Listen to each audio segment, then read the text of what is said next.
I'm Tim, the Brand Weaver, and this is Branding for Breweries, the podcast that helps you grow your brewery, build a better brand, and connect with more drinkers. Each week, I'm joined by the brightest minds in the beer world, sharing practical tips to help your brewery stand out and sell more beer. Let's get stuck in. Good morning, ladies and gentlemen. How are we today? It is, of course, Branding for Breweries, the show that brings you the brightest minds from around the world to help your brewery thrive and do incredible things. And today is no exception. But before I introduce my guest, a massive shout out to Charles Fareham, the incredible hop suppliers, and not just hops, but all those lovely other ingredients that you can whack into your tasty brews and make delightful. The team have teamed up with me ultimately to help do bigger and better things with this show, and I could not be more excited to have them on board. So a massive shout out to Charles Fareham. If you don't know about him, Google him, check him out, and get in touch. And now for today's show, we will be discussing, can cask beer win the next generation? Left, right, and center? That's not even a word. Left, right, and center. You hear, cask is in decline, or, actually cask is selling pretty well. Well, I've lined up someone who can tell us a little bit more about this. It is the delightful, charismatic Paul Matthews. He Paul's worked for Timothy Taylor's. He's now with Harvey's, and he knows a thing or two about cask. So I'm going to stop my jibber jabber. I'm going to bring Paul in, and we're going to have a good old chinwag. Paul, my man, how are we doing, sir? Tim, I'm really good. I am charismatic. I'll take that. Thank you very much. So, great to be here. Don't let me down now, Paul, okay? You've got to live up to the charismatic name, mate. No pressure, mate. Cheers for that. Paul, for the lovely people who may not be familiar with your good self, maybe you could give us the blind date, what's your name and where'd you come from kind of spiel before we get stuck in. Yeah, I can. In blind date style, I'm Paul Matthews. I come from Hereford, which is a very good place to be for cask ale at the moment, which we'll probably talk about at some point. I live down in Brighton, been in the trade 26 years. As you said, I'm at Harvey's at the moment. I've just been here 6 months, which is great. Before that, I was 9 years at Timothy Taylor's. So obviously working cask ale for my last decade. Worked at Carlsberg for a long time, 10 very happy years there, and started it all off. I got interviewed by Bass, and the day I started, I became Coors. So I did a few years there as well. So the majority of my lifetime has been working in the beer trade. Fantastic, mate. And yet, some big names in there as well, not just your little boys and girls by any means. So, Paul, let's get stuck into this, bud. Let's have the chat that everyone wants to know. In your opinion, is cask beer in decline, or are we looking at the wrong metrics somewhere? Yeah, both, which is easy to say. But let me give you some sort of stats on it, Tim. Look, it is in decline. If you look at the data that we all see, data's coming at us from CGA, Nielsen, BBPA, and ONS to a certain degree. And if you look at that data, they're measuring 4 areas of cask. Okay, we're looking at volume, value, rate of sale, and distribution. You look at their metrics on volume, and it'll tell you that cask ale's down by 10%. And that's down on 10% year on year, having been down the year before and the year before. And so that's really tough. Distribution, which is about the taps on bars, that's down as well, roughly about 6% they think at the moment. And then you follow that. If you think that you've got less taps, actually rate of sale on those taps is down as well, but it's down about 3%. So look, I think within those stats, the one positive that you can say is that they're all moving or they're slowing down, and you'd like to think that at some point they'll go into growth.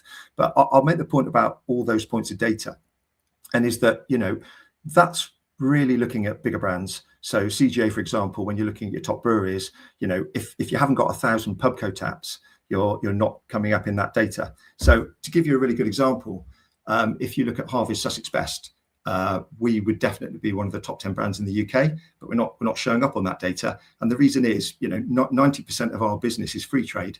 It's all local independent pubs in Heartland. We do a little bit with Pubcos, but we also do a little bit with wholesalers. So we don't show up in that data. Within that data, there's lots of positives, Tim. You've got Landlord, you've got Pride, you've got Bass, and all those brands are showing growth, which is great. But what I'd say is that data is showing about 60% of the market, I would say. So then underneath that, you've got a brand like Harvey's Sussex Best, which in the last 12 months is in growth as well. Then, if you look at that on a more granular level, you look at all the stuff that's coming out from SEBA, and you look at all those really interesting small breweries, and you go around the country, and I apologize for missing anybody brilliant out right now, but you look at people like Monk and Kirkstall. You go down and look at Wye Valley and Daya. You got 5 Points in London. You've got Beat coming down our way.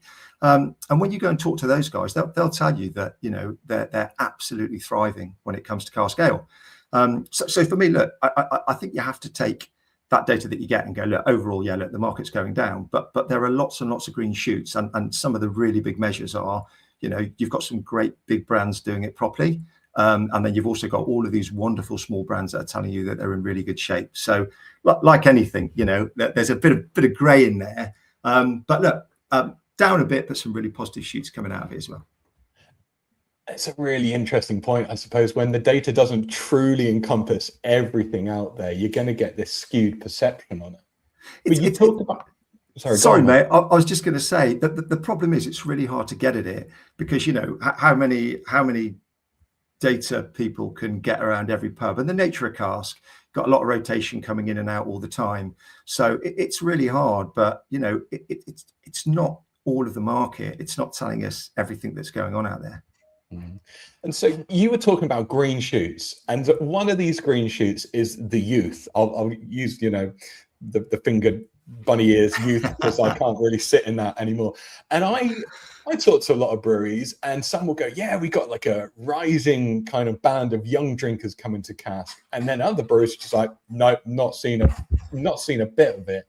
What are you noticing? Is it pockets? Is there general youth coming into cask? What's happening? Yeah, well, mate, everybody's youth. If they're not youth to me, they're definitely not. They're not youth to me if they're not youth to you.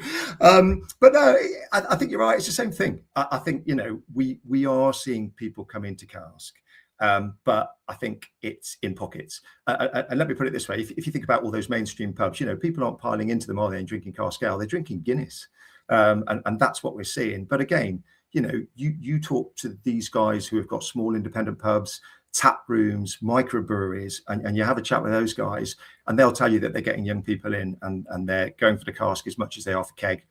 I think a couple of other points, Tim, that I'll make on this is you've also got pockets geographically, and I'll give you two great examples that I always find have been real enigmas in my time in the trade, and that's Sheffield would be one, and Bristol would be another. And they are very, very much interested in local brands and local provenance, and they've been really hard to crack for big brewers. But those guys, you go into the pubs in those areas, which I did a lot with Taylor's, and they'll tell you that they're having a great time of it. They're also student towns, so they're getting all the students in, and you're getting lots of people coming in to experiment. And then look, if I put it onto the heritage brands, my experience with Taylor's and with Harvey's, we are getting younger people in, but I'd definitely say a lot of that can be either local because they've grown up around it, they know the brand, they've seen it out there, or maybe their parents drank it, and so we're getting them in. But again, the view here is that the rate they're coming in isn't the rate that they're probably going out, and that's been the challenge. But definitely pockets, and definitely happening with the new brands as well as the old. And I know we spoke about this, outside of the chat, but the whole Wetherspoons conundrum, because you hear like the positives and negatives. It's like, well, yeah, of course, young people are coming to cask because it's £2.10 on the pump. Do you see it as a positive? Is that a good thing, or is that like belittling the value of cask? Do you know what? It's so polarizing, and you'll know this, and I know so many people in the trade who would answer that black and white one way or another. Look, my personal opinion, Tim, is I think it's a real force for good. I really do. And the reason I say that is, they're on every high street. You're getting a real mix of ages going in there. They do cask really well. They've got really high throughputs. They're hot on training staff. They're hot on making sure that they're pouring the beer in a good state. And that's really important because it's giving people a really good experience of cask. We talk about price in a minute in another guys, but I think, as I said, you've got, you go into a Wetherspoons on a weekend, you get the local rugby club going in, you get all the students going in, you get all sorts of people going in and trying these beers. And one thing that I don't think they get enough good press for is that they're actually really good with smaller breweries. So, one of the things that you'll see is that they're always giving guest slots to, small breweries and really interesting beers. A mate of mine who I won't mention has got a brewery, and he says to me, how important that Wetherspoon slot is for him. And that's a fewfold. One is it's guaranteed volume, which helps him with his production and his cost. But the other thing is, it's getting his brand out there on a really big stage, being served in a really good way at an accessible place, and that gets the name out there. So look, I think it's really hard if your brands that are in Wetherspoons all the time and your brands that are then in the pub down the road. And I think, as you said, you know what it's like. Somebody's like, hold on, you're £3 a pint in there, but you're £6 a pint in there. And I think brands have to be able to answer that question. With Taylor's and with Harvey's, we don't trade with them, and it purely is a price thing. In terms of the fact that we don't compromise where we are, and we can't hit their access points. I think Taylor's were in a guest slot once a long time ago as a beer festival. But the other thing that I'll say why I think it's a positive, Tim, is that these people go to different pubs, okay, and what they're getting in Wetherspoons is they're getting a great experience, they're getting great quality, and they're getting what they would perceive to be value for money for the experience that they're given. But that guy will, he'll go into a premium pub for lunch with his family, and he'll pay double the price for a pint of beer, but it'll be great quality beer, and it'll be great service, and it'll be a great experience. And they're savvy, they know what they get at Spoons, they know what they get elsewhere. And they're getting value for experience at two ends of the spectrum, but it's still value for experience, and they're happy to pay that. Yeah, I was seeing it at Spoons the other day. I'm not ashamed to say I went in there. It's all good. I love it. It's good value. And they had one of my local breweries on tap, and literally the brewery must have been a 10-minute drive down the road. And of course, the price difference was phenomenal. But I was going, well, it's limited. Once it's gone, it's gone. And actually, there's going to be a handful of people who go, oh, that's a local brewery. I've not had an opportunity to try those guys and girls before, so I'm going to give it a go. And you never know, you might have just found a new fan from it all. Yeah, I just, one in particular, the Spoons in York is absolutely banging. And I went in there. I can't remember. I was at some event in that area, and I stayed in a hotel above it. And it was absolutely banging, and all the students come piling in weird coloured clothes, and but everyone drinking not just Guinness, real range of drinks. And I think sometimes you pile into the big mainstream pubs. So many people are drinking Guinness at the moment, but there was a real mix, and it's getting young people into our brand. And as I said, they're really hot on quality. So it's really positive to see. Loads of people are going to disagree with me, but that's where I sit on it. Everyone's allowed their opinion. Good thing. Thank you. So you talked about Guinness there, and I don't think we can have a conversation about Cask and, can we make it relevant without looking at Guinness and going, what should other breweries, other Cask breweries be taking from the likes of Guinness and kind of bringing it into the way they operate and promote themselves? Yeah, look, you might know, Tim, but I did a talk at the Cask seminar, was it last year, about Guinness and about what it's doing.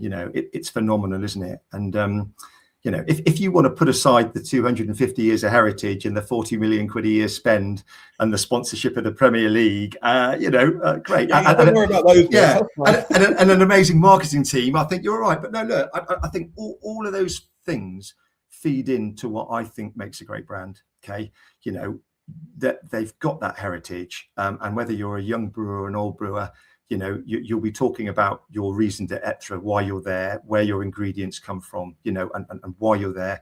They communicate their heritage. They absolutely nail quality and consistency. They're on every bar, and obviously being in keg format, that really helps. But I talked about this, and you can talk about perfect pour, and I said, Guinness don't call it perfect pour. It's ritual. It's part of what Guinness is. Guinness isn't a liquid, it's an experience.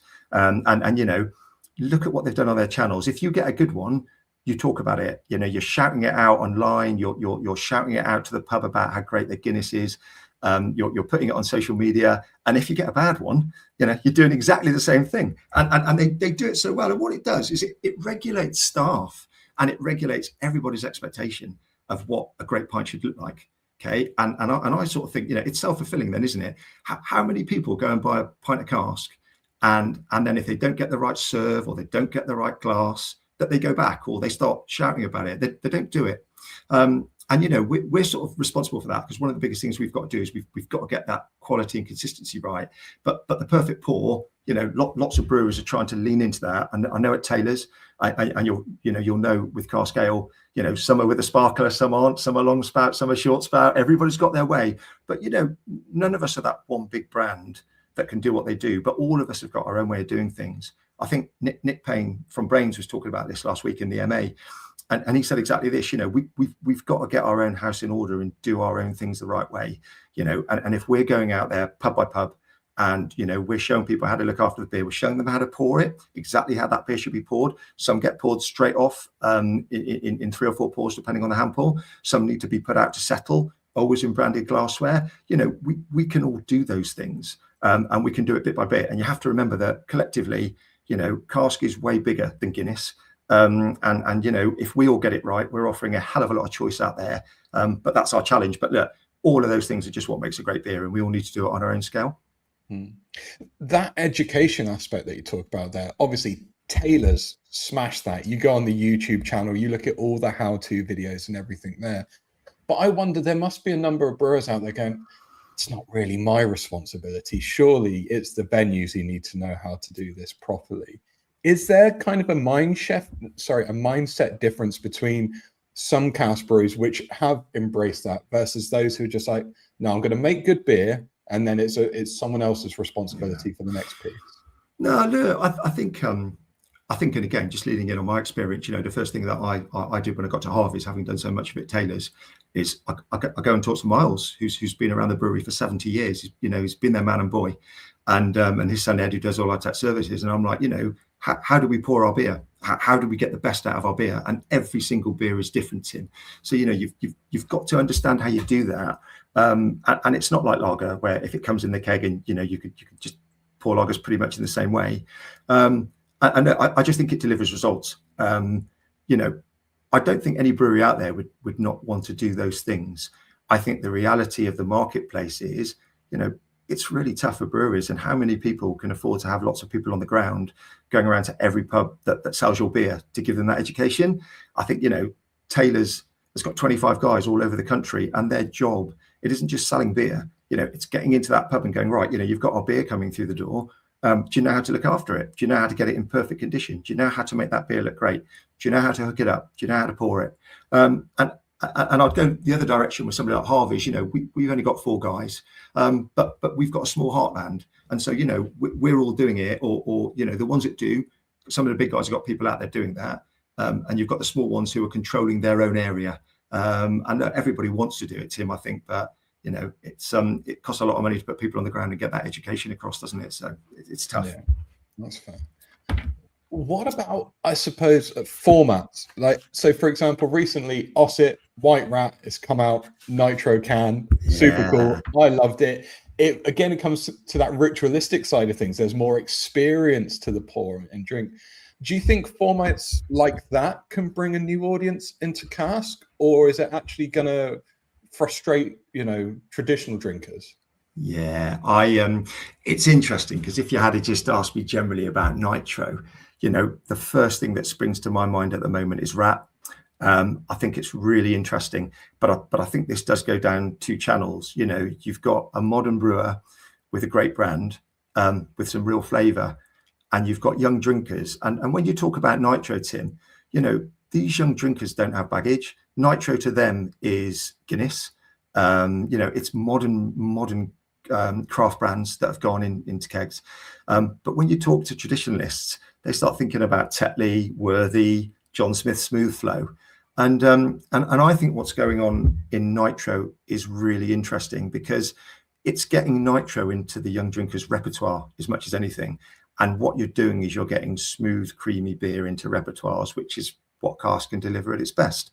And I think it's great. I think if you're a heritage brewer and you suddenly started coming out with Landlord Smooth or Harvey's Best Cream Flow, I think you've got a problem. And I think, people they'll look back and go, well, you're just turning into those old brands that aren't around anymore. But what I would say is, I think, the more that today's drinker becomes tomorrow's drinker, and the more that a lot of the young guys are getting that right and nailing it and getting real flavours and beer into that format, who's to say that the heritage brewers wouldn't be looking at either different brands to go into that format, or much further down the line, look at what's happening with the heat at the moment. And we mentioned it really briefly, but it's great when it's warm. It gets the pubs busy. You get people in the gardens, but when you start hitting 30 degrees and 35 degrees, it's really hard. And actually, lots of people, they just want to drink cooler beers, and nitro really helps with that as well. So yeah, look, it's great, and I think it's great technology. It's served Guinness. It's such a part of what they do, that I just absolutely hope that all the small brewers out there can get into that, and it can work for them in the same way, because it just delivers a lovely pint as well. And if you're getting that flavour of your beer across, it's great. You talk about like some of the heritage brewers like bringing it out and people going, hang on a bit, what's this all about?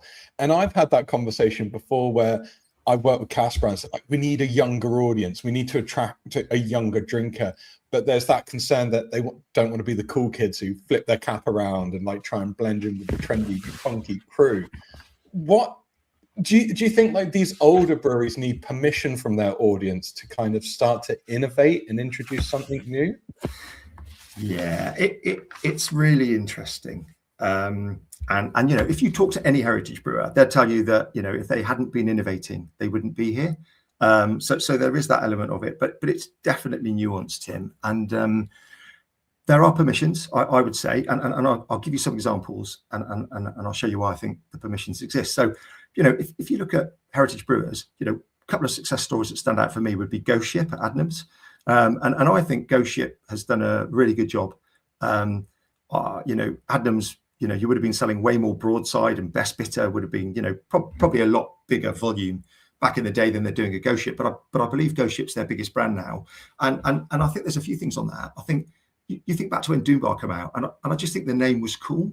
I think it got people intrigued, and I think Ghost Ship name is cool. I think it gives a bit of intrigue.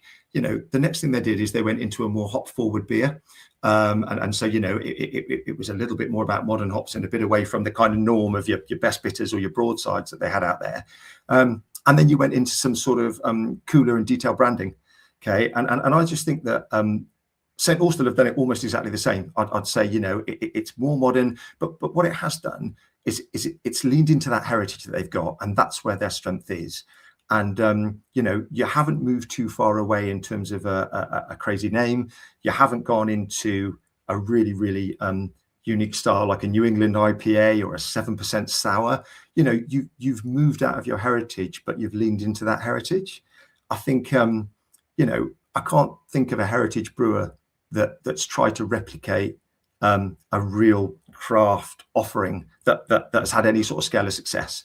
And I think another way that I'd look at it, and I mentioned this to you earlier, but again, on my experience, we as Harvey's did a collaboration with Beak down in Lewis, who are fantastic, last month, and it sold out. We hadn't even put it into Cask, and I had people phoning me from Liverpool and Manchester asking me if they could get some, and I was like, oh God, we haven't got any. It was only a small brew, and it was Beak's beer.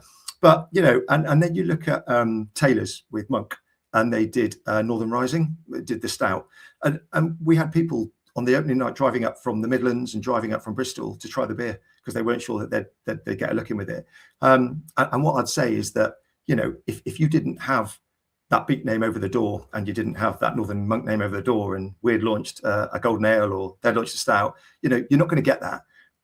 So look, I think we can innovate, but to be successful, I think that there are nuances and there are parameters. I think the young guys, it's great because you see people like 5 Points doing Best Bitter and doing some old styles, and then they can quite easily dip into some really interesting modern stuff. But I think the stretch for us at the moment as a heritage brewer is really hard. We've got to lean into the things that we do really, really well, and show that we're keeping all those great things and taking it slightly left field for us. But we've got to be careful how far we go with that to be successful. It comes down to compromise, isn't it? You don't want to compromise what the brand is or try and pretend to be something different to appeal to a crowd that you're not, because somewhere it's going to be like unfold and you're like, oh, this just feels inauthentic and fake. Joe, I think one of the terms that you'll appreciate that we've talked about a lot in the companies I've been with recently is dad dancing. Yeah, you kind of you put on a really cool badge and you call yourself a crazy space hopper IPA, and people are like, "Oh, mate, what are you doing?" And you've got to recognise your age and responsibility, I guess, is another way to put it. I suppose recognizing that one of the key themes that a lot of cask breweries will lean on is provenance. It is location. Do you think that's still enough to separate and differentiate a brand these days, or do they need to work a little bit harder? Yeah, no, look, personally, I don't think it's enough. I think for me, and again, with premiumization of all categories, provenance is a gimme. It's why you're there, and people expect a kind of baseline of excellence from that. Why you're using the ingredients that you're using and what they deliver. But people are getting really discerning about what's coming out the spout at the other end. And I think you look at people like Taylors and Harveys, for example, and I would say, look, we've got provenance, we've got quality, hopefully we've got consistency and abundance. But I also think one of the things that we've had to do over time, because people expect it, and I talked about this experience, you've got to offer more. And for me, for example, just look at the branding of brands like Sussex Best and Landlord. If you go back 10 years, Tim, just before I started at Taylor's, the Landlord was a green wheat sheaf, Boltmaker was a blue wheat sheaf, Golden Best was a yellow wheat sheaf, and Harvey's was a very small badge that was a small cask with some hops on it. But both of them refreshed the brands a few years ago now, but much more modern, much more individual, much more appealing on the bar, bigger, still leaning into all the heritage, but giving you cues. They've also brought out, especially Landlord, fantastic modern glassware that leads into what the younger brewers are doing, and that's really important. I don't think if you hadn't have got a refresh on your brand, that we those brands would be doing what they're doing now. So I just think provenance is a gimme. But there's an awful lot more to it to impress today's consumer, that's for sure. Music to my ears, mate, when you go, yes, cask breweries need rebrand services. I wonder if we could help with that. Yeah, you didn't pay me. It's great. So, Paul, I don't know if you ever would, but if you were ever going to open a cask brewery, like, what would be your first few steps? Kind of like, where are you going to focus your effort to get your drinkers in? What are you going to be serving, and how are you going to be doing it to make an absolute rock star cask brewery that's going to fly? Yeah. Oh God, I hats off to anybody that's got a brewery. I think I don't think I've got it in me to do what they do. But no, I think for me, and I've said it before, Tim, cask market is big. You look around and you think everybody's drinking Guinness, but the cask market combined is twice the size. And what you've got out there is a lot of drinkers interested in good cask ale, and they're explorers. They're not afraid to explore. But that said, they want to explore good beer. So if you ask me, would I be trying to attract a new audience, or would I be trying to go after existing cask drinkers? I'd probably say 80% of it would be going out. I did quite a bit of work with Cask Matters, and Punch have done some work of themselves. Just a couple of examples where you spent a bit of money trying to invest in grabbing hold of young guys coming into the bar that don't drink cask ale and getting them to try it, and you get a lot of positives. So some of it you don't. It's cold, it's flat. It's warm, it's flat, whatever. But what we know is it's easier to preach to the converted than it is to convert the non-believers, and so it would go back to the same thing, Tim. The first thing that you'd be looking for is, right, where am I sourcing my ingredients? Am I able to use local hops? What's my backstory around sustainability, and making sure that for example, all your spent grains are going back up to cattle and your yeast is being used. You've got to have that full story about premium quality ingredients that are the right ones to deliver that beer that you want to do, that the brewery is really mindful about its local people and its local environment, and then you've got to come out with a really amazing beer, and then you go back into all the things that we were talking about.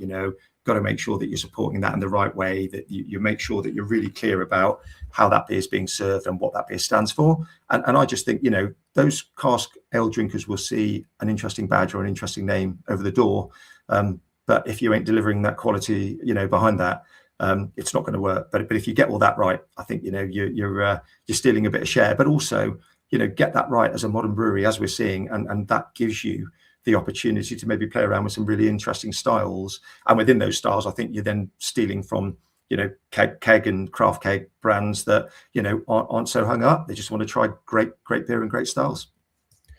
You talked about like collabs. Obviously, Harvey's done with Beak. We've got Timmy Taylor's with Northern Monk. Do you think that is benefiting keg more than cask, or is cask benefiting from it more than keg because of the pull of audiences? Yeah, it's really interesting question. I think I think you see a lot of it in keg, and I think you see a lot of it with modern breweries. There's a lot of collaboration going on. A lot of that is to get the styles right and for them to share information and get really interesting different styles. But I think there's an awful lot of it. I think you don't see it as much in cask. There was a time when you saw a bit of it, and certainly at my time at Taylor's, I kind of highlighted what I thought were 3 or 4 breweries that I thought it would be really beneficial to both of us, and the story would really knit. And obviously Monk was one of them, and we did that collab. We did a collab with Thornbridge for their birthday, which was great, and that went really well, although it was only for a month. But there were a couple of others that I really liked for different reasons. And some of it was about beer style. Some of it was about the guys that set up the brewery were cask heads, even though they were doing a lot of craft. Some of it was about great brands doing great things that are really attached to their own heartland.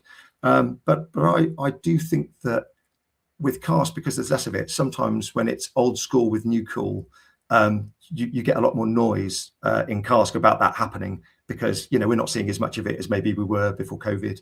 And I think it's less, so it makes a bit more impact. But look, it's really important to both sides of the argument, isn't it, that they're doing really good, interesting, and meaningful collaborations with very different types of breweries. And earlier on, you talked about obviously it's easier to bring on board the pre-converted. But with Timmy Taylor's, it almost feels like there's a distinct line or age range that they're targeting for. Is that intentional? That it doesn't. They're not trying to do the dad dance as we talked about earlier on. But if I remember correctly, you talked about like kind of Timmy Taylor's was the brand that was there waiting for the drinker at that right moment when they came. They became ready for it, I suppose. Yeah, no, look, absolutely. I think.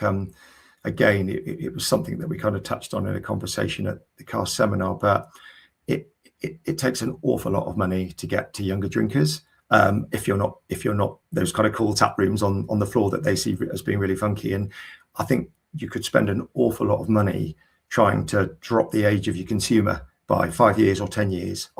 Tim, I sort of used to say to people, I use my own experience when I was in my 20s, I don't think I looked at cask ale. I actually remember a funny story talking to a mate of mine, and a friend of ours had got an older boyfriend, and my mate said, "Oh, and he drinks cask ale," and we were all like, "Ugh!"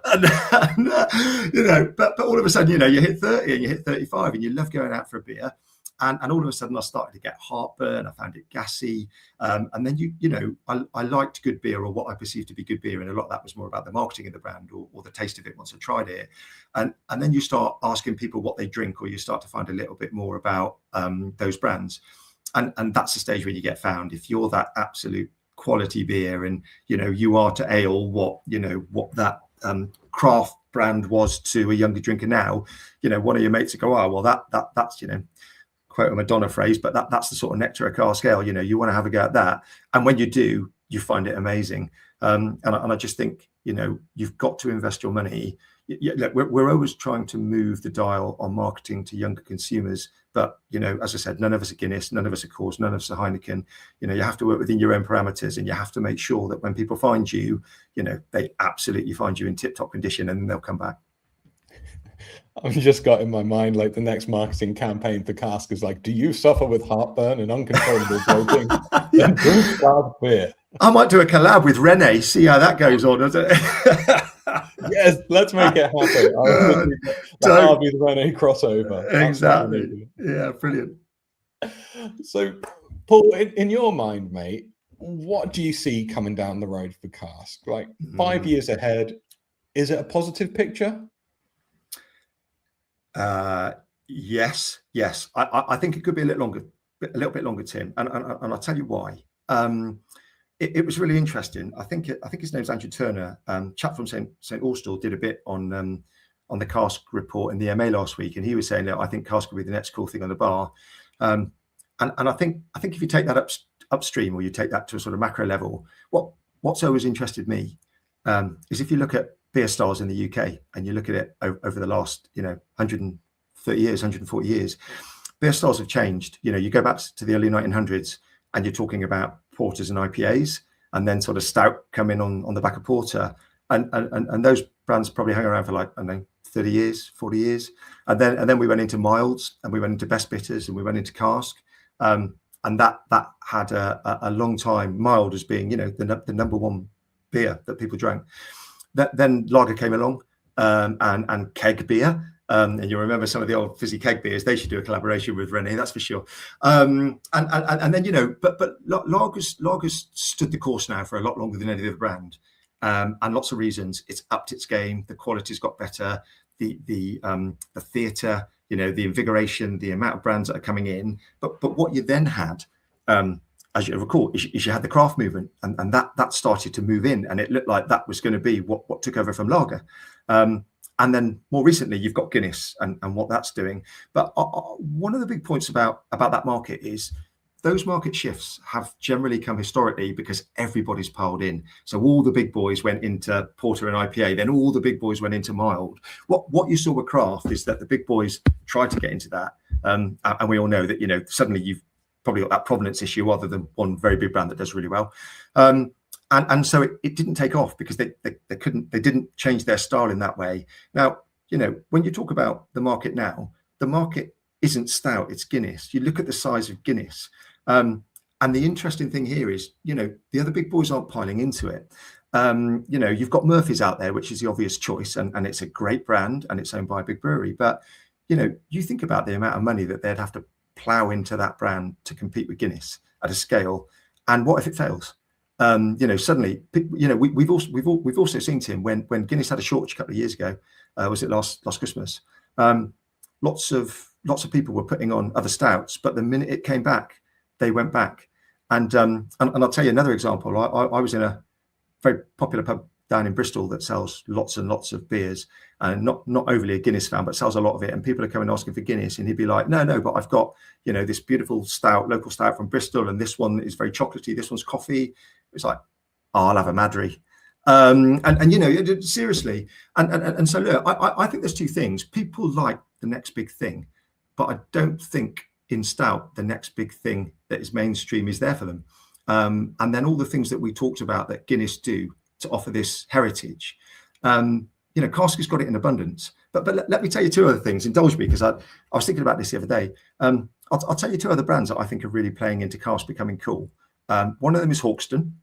Okay, and for me, that is about the messaging and the noise that Hawkston are being able to generate as one brand, about provenance, about supporting local farmers, about supporting local businesses.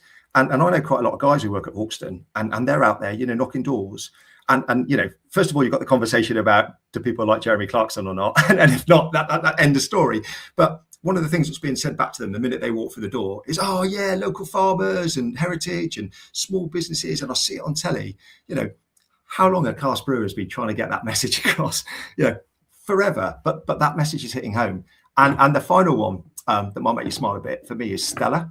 Okay, and look, you look at Stella when Stella first came out, and it was reassuringly expensive as the strapline, right? And it was the most premium brand. And then, there was a lot of off trade, and we got to a point with Stella, which you'll know, where Stella had a name, and people even used to go to the bar and order it by that name. And that's really depressing. But if you look at Stella now, Stella's in growth, and Stella is, 30 years down the line, it's a lower ABV. It stayed really true to the heritage of what they've tried to show you on that brand. But the people that use that name aren't the drinkers of today, and so there's not a lot of baggage there for younger drinkers coming in. And you talk to younger drinkers about Stella, they'll talk to you about Beckham, and they'll talk to you about serving it with a blade, and they'll talk to you about Wimbledon. And it just does go to show you, that if you can get that refreshing of the brand right, that you can refresh.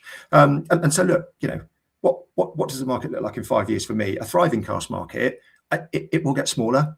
More pubs will take cask off before it gets better. But what I think with all the stuff we've talked about today, Tim, if every brewery is doing their own bit in their own area around that provenance, around that quality, around that consistency, around that theatre, around that point of sale, and really encouraging people in their own small way, what I would like to think you're going to get is you're going to get the real diehard pubs that buy into cask, and they're going to start extending their range. They're going to start growing their rate of sale. They're going to maybe have one or two heritage brands, a local one or a national one that they absolutely can rely on and people know what they're getting.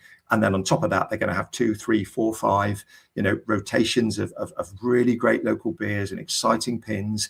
And if they're offering quality, they will turn that market around and they'll start to grow. And if they do that, then the only pubs that will be going back in a cask will be the ones that actually are really, really prepared to live by those principles.